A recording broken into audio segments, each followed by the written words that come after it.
You want the truth, the whole truth, and nothing but the truth? You can't handle the truth!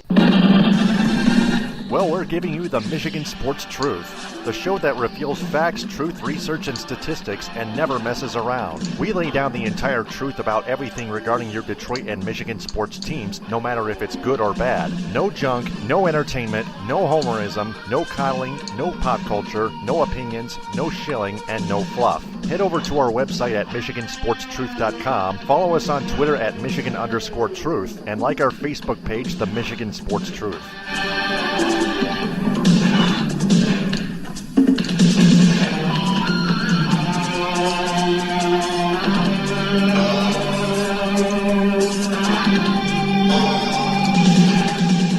The hosts of the Michigan Sports Truth podcast do not take any suggestions or criticism from any member of its audience on how it should be run. It is up to the host to decide what they want to cover. They also do not intend to be any amount of popular in any way, shape, form, or fashion. Additionally, the views of the audience, right or wrong, do not reflect the actual truth revealed on this program. And welcome to episode 6 of the midweek edition of the Michigan Sports Truth podcast on Spreaker, SoundCloud, iHeartRadio, and Apple Podcasts via iTunes. Taylor Phillips along with Ed Smith. Follow me on Twitter at DT2Phillips and follow Ed Smith on Twitter at EdSmith313.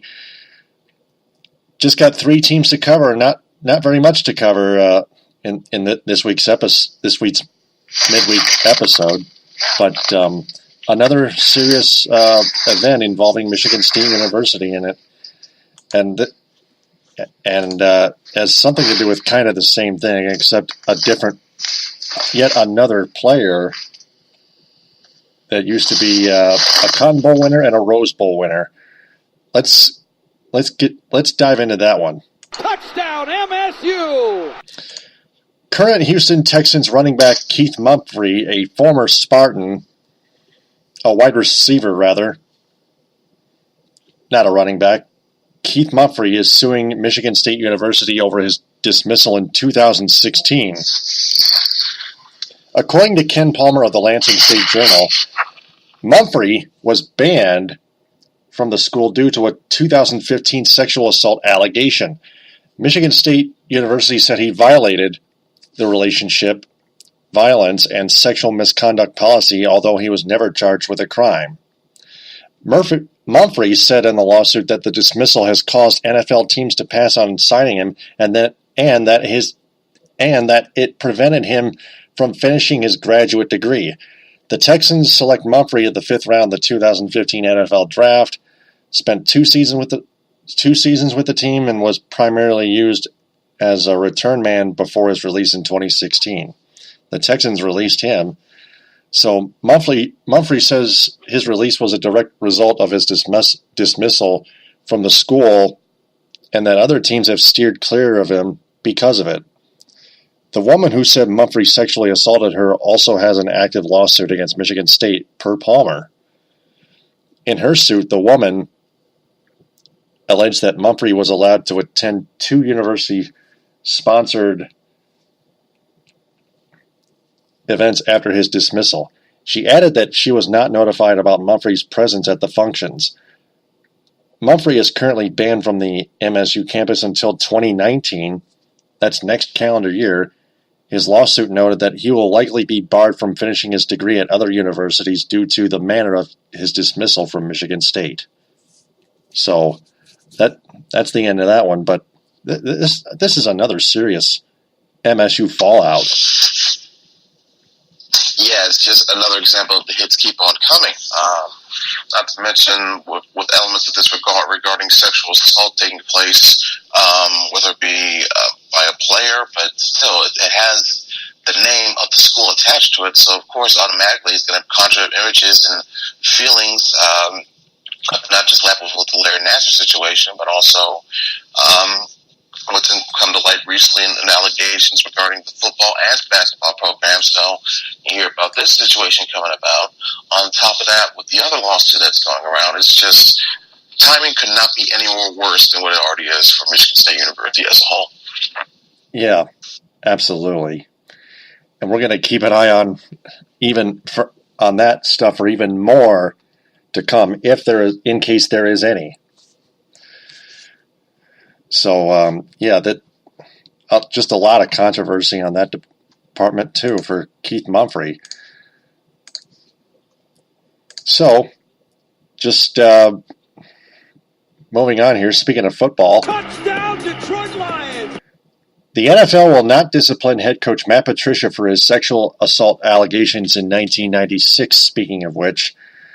Remember, the case was dropped in 1997. The accuser thought she could not handle the pressure. She's the one that dropped those charges the year after the assault happened, and it never went to trial. And everyone defends him. This is a 100% majority, except for us. So make that a 99% majority. Which is kind of baffling, to say the least.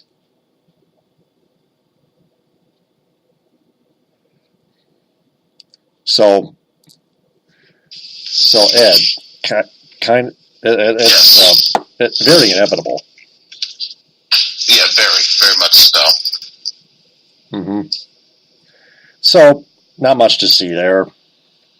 Moving on to the Tigers. That one is long gone. They lose the first two of the three at the Minnesota Twins. Michael Fulmer, however, salvages the finale of that three-game series in the afternoon by getting back on his horse and proving his trade value on the mound. Because remember, a couple weeks ago, there were trade talks involving Michael Fulmer, and now, speaking of which, the Tigers have received trade interest involving starting pitcher Francisco Liriano. Oh, man! So Francisco Liriano almost pitched a no-hitter, and then Shane Green blew another save. You blew it! Yet he gets his 11th save today. Yeah, but on the point of Liriano, it does speak to how well he's been performing if he's garnering any type of trade talk. We thought initially that he was being brought over as some type of pseudo-nepotism hire since he worked with Gardenheimer back to his days in Minnesota. But now as you can see, I'm sure Gardenheimer brought him more than just a reason, not just an old acquaintance to get, to throw some beer, but also to help contribute to this team. And that's working in that regard. But if there's any chance to help the tank along pushing strongly, and you have trade pieces, valuable trade pieces, whether it be Liriano or Fulmer or anyone else, or even a Jacoby Jones, or even that new kid at third base. I forgot his name at the moment. Like Heimer Candelario. He's been. Yep, that's the person. You got those performing well enough to where you're going to be in the basement for a while, but you have promising young talent that could be used as trade bait. I wouldn't mind that as a good possibility. Right. To continue to contribute to that rebuilding process. Tigers, meanwhile, still at 4 games back, dropping wise from the Cleveland Indians in the American League Comedy Central standings. The Indians are 24-23, still proving that it's just a mediocre first place team that leads the Comedy Central division. Twins are 3 games under 500. Tigers are 7 under 500. They play the 4th place White Sox starting Friday at home at Comerica Park. 15-31 is Chicago's record. 8.5 games back. And the Tigers are playing an even worse team than Minnesota at home, and it's at home. 3 games prior to Memorial Day, when the Tigers start a 4-game series at home against the Los Angeles Angels of Anaheim, 27-22. The Monday game on Memorial Day is at 1:10, and then the next 2 games, 7:10, Thursday, 1:10, and then so on. Mm-hmm. So,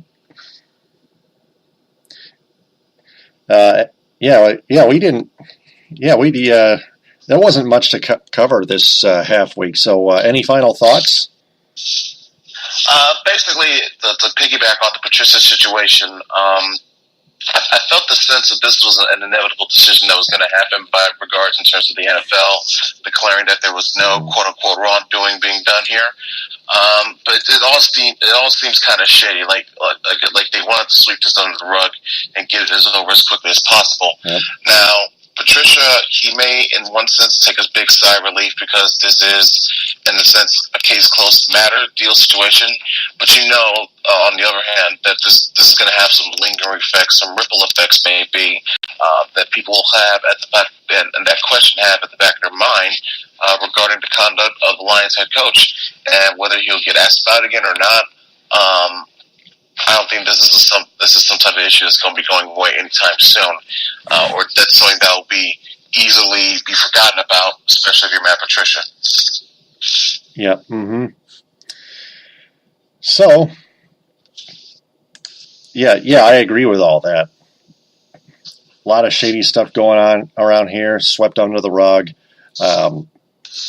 But yeah, you still have to hope at the same time that Patricia can lead the Lions to at least one playoff win. But the predictions are predictions. Green Bay and Minnesota are going to be a real competition. Chicago is going to be improving as well. So the Lions really have to step it up this upcoming fall. Plus they have to play other tough teams.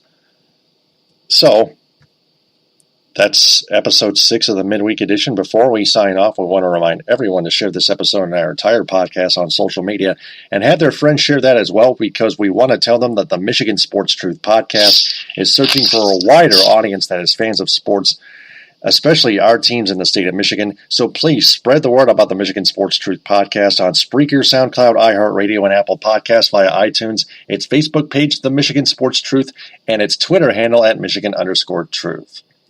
Ed Smith, thanks very much. Again, that was a much easier coaster ride than we expected, but excellent job anyway. So we'll talk to you next week. No problem, Taylor. Thank you again for the birthday wishes from earlier this week, and I'll catch you again next week. Yep, happy birthday. So I'm Taylor Phillips. Follow me on Twitter at DT2Phillips, and follow Ed Smith on Twitter at EdSmith313. We'll talk to you next week on episode 7 of the midweek edition. Thanks very much for listening, downloading, and sharing TTFN. Ta-ta for now. The hosts of the Michigan Sports Truth podcast do not take any suggestions or criticism from any member of its audience on how it should be run. It is up to the host to decide what they want to cover. They also do not intend to be any amount of popular in any way, shape, form, or fashion. Additionally, the views of the audience, right or wrong, do not reflect the actual truth revealed on this program.